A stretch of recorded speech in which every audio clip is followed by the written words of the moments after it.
Welcome to the deep dive. Today we're going to be looking at this book called Your Brain on Porn, Internet Pornography and the Emerging Science. Oh, yeah.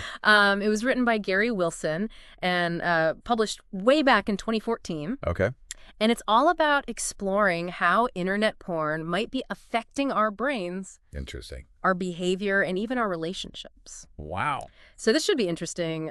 Some of this information might be surprising to some listeners. So Right. just keep an open mind as we kind of dig into this. Yeah, for sure. Yeah. Well, the book starts by talking about this, Okay. like kind of this paradox of our digital age. We're more connected than ever Right. through social media and all these things, Right. but we're also more isolated. And More lonely. yeah, and a big driver of that isolation, Wilson argues, is internet pornography. Oh, okay. That's interesting. So why would something that's like Right. so widely available make us more isolated? Well, think about it. The drive for sex is naturally meant to foster intimacy and connection, between two people. Right. But porn kind of turns that drive into a solitary activity, Yeah. driven by technology instead of Yeah. like actual human interaction. Right. And because it's so easily accessible, Right. especially for young people, it can become like a Yeah. dominant force in their lives, shaping their expectations and experiences. So you're saying that easy access to porn Mm-hmm. might actually be wiring our brains for less connection rather than more. That's exactly what he kind of dives into in this book. Oh. And he argues that internet porn, because it's so stimulating Right. and readily available, you can get it any time, Right. can hijack the brain's reward system. Hmm. And it makes it harder to derive pleasure from like everyday activities. Right. It's like training your brain Biggest. to crave that like instant gratification Right. of, a sugary snack Yeah. instead of appreciating a balanced, nutritious meal. That makes sense. We all know how hard it can be to resist that like dopamine rush Right. from our phones and all that stuff. Exactly. Yeah. How does this actually play out in people's lives? Yeah. Well, for one thing, it can create a disconnect between what we expect Okay. from sex Okay. and what we experience in real life. Gotcha. We might start to crave the constant novelty and intensity of porn, Yeah. which real life relationships just can't match. Right. Yeah. Yeah, You're chasing a fantasy instead of cultivating real intimacy. exactly. Yeah. And that can lead to a whole host of problems. Right. Difficulty forming relationships, Right. feelings of dissatisfaction, Yeah. loneliness, Right. even sexual dysfunction. Oh, wow. Sexual dysfunction. I always thought that was usually caused by Yeah. physical issues. Well, physical issues can play a role, definitely. Right. The book points out that there's a growing body of research Okay. that is linking heavy porn use Okay. to sexual problems like erectile dysfunction Hmm. and delayed ejaculation, Wow. even in young men. I had no idea. But how can we be sure that it's the porn that's causing these issues? Well, he cites several studies, including one published in JAMA Psychiatry Okay. back in 2014, Okay. that found a correlation between porn use Okay. and reduced gray matter, Huh. volume in certain parts of the brain, as well as like decreased sexual responsiveness. And this was observed even in moderate users. So even if someone isn't like addicted to porn, Right. it could still be affecting their brain and their sexual function? That's right. And he highlights a 2014 Canadian study Okay. that found surprisingly high rates of sexual problems in young men, Wow. which the researchers didn't even attribute to internet porn overuse at the time. Okay. And so this shows how much we're still learning about the impact of porn on our health. Wow. This is all pretty eye-opening. But what about people who are already experiencing problems? Right. What can they do? Well, the good news is that the brain is incredibly adaptable. Right.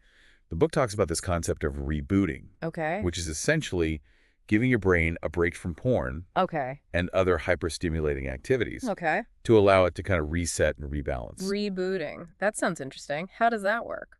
Think of it like hitting the reset button Okay. on a computer. Gotcha. When you remove the constant stimulation of porn, Right. your brain has a chance to rewire itself and rediscover pleasure in more natural, healthy ways. So you're saying that even if someone has been heavily involved with porn, Right. they can still retrain their brain Yes. and experience positive changes. Exactly.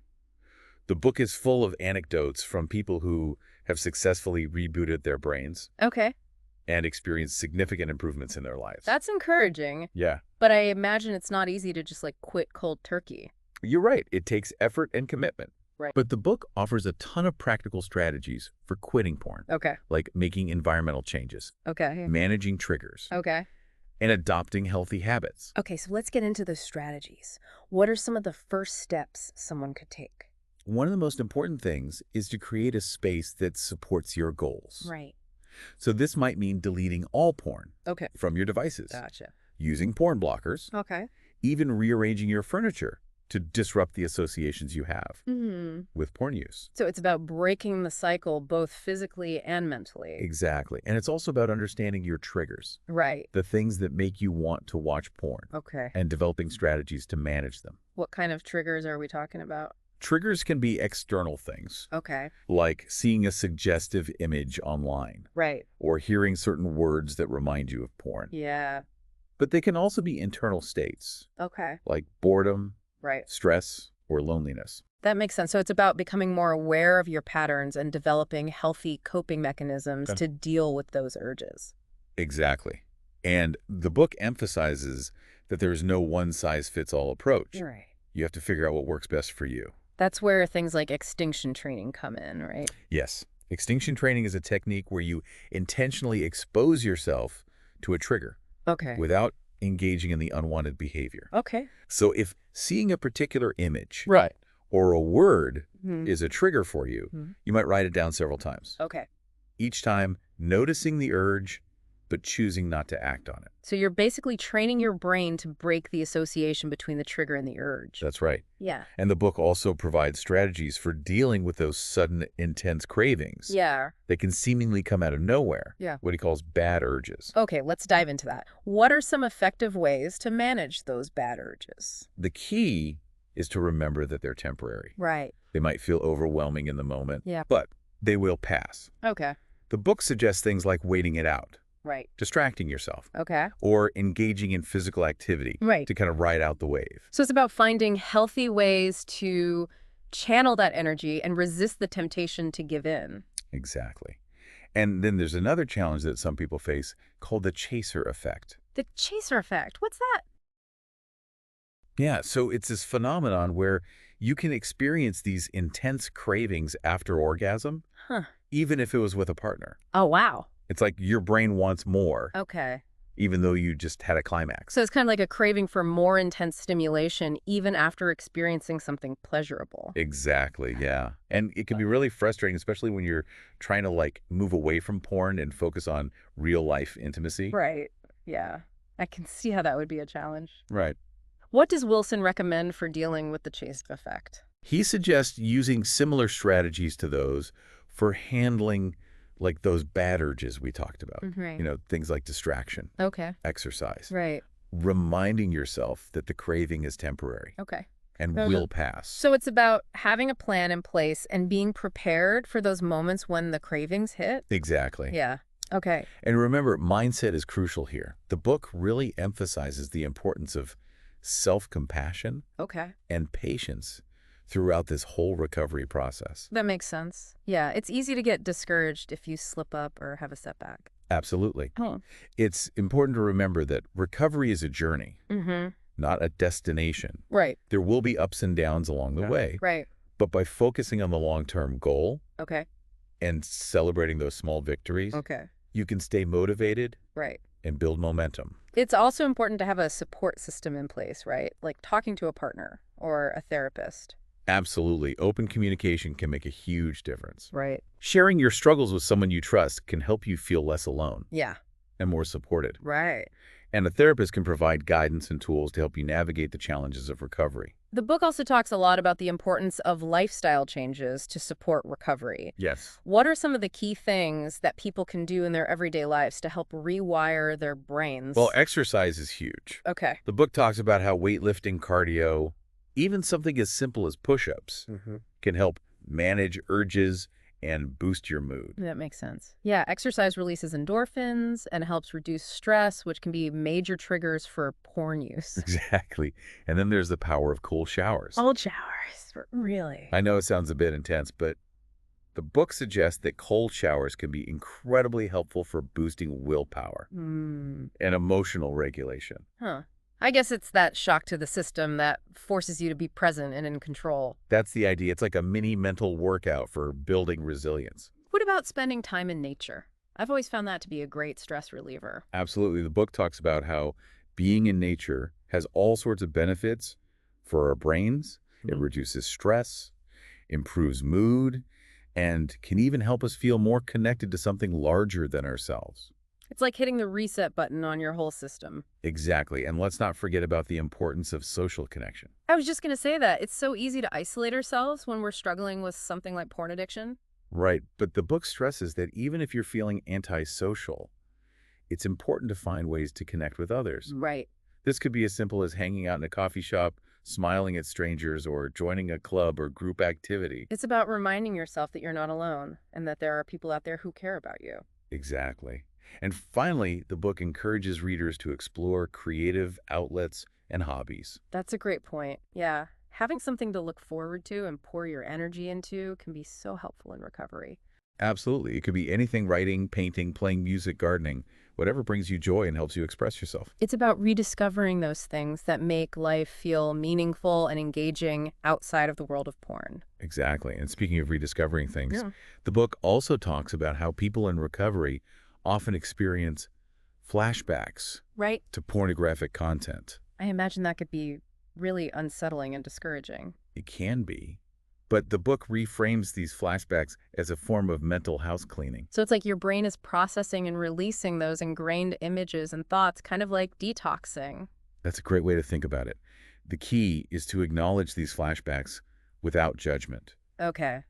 and to let them pass without getting caught up in shame or guilt. So instead of feeling defeated, you can view them as a sign that your brain is healing and rewiring itself. Exactly. And that brings us to the issue of shame, Yeah. which is a common experience for people struggling with porn addiction. Right. It's easy to get caught in that cycle of shame where you feel bad about your behavior, which then makes you more likely to engage in that behavior again. That's right. It's a vicious cycle, but the book offers a way out How so? by emphasizing the importance of self-compassion. Okay. It's about recognizing that you're not alone in your struggles, Right. that everyone makes mistakes, Right. and that recovery is possible. So it's about shifting from a place of self-judgment to a place of self-acceptance and understanding. Exactly.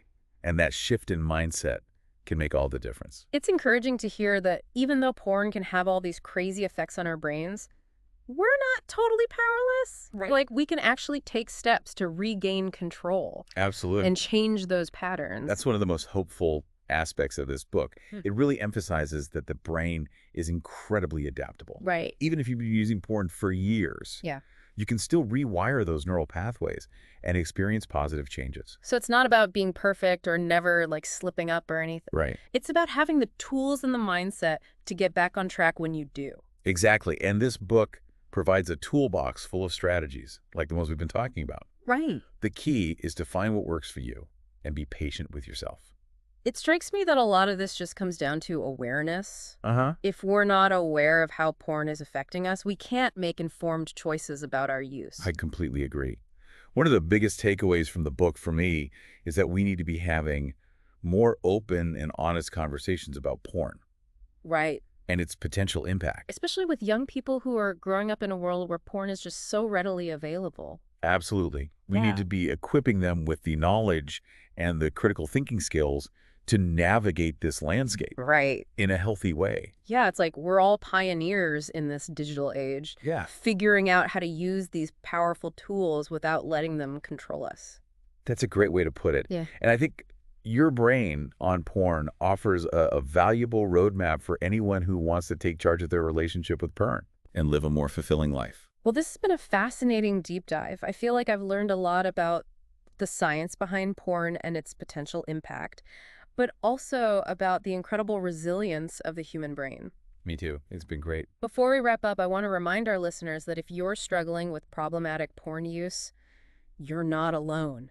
There are so many resources available Right. to support you both online and offline. Absolutely. And recovery is possible. So many people have successfully overcome porn addiction and gone on to live happy and fulfilling lives. So if you're ready to make a change, don't hesitate to reach out for help. Yeah. And keep in mind, your brain is capable of incredible change Hmm. and healing. It's never too late to start rewiring those pathways and creating a life that aligns with your values. That's a powerful message to end on. Thanks for joining us on this deep dive, and we'll see you next time.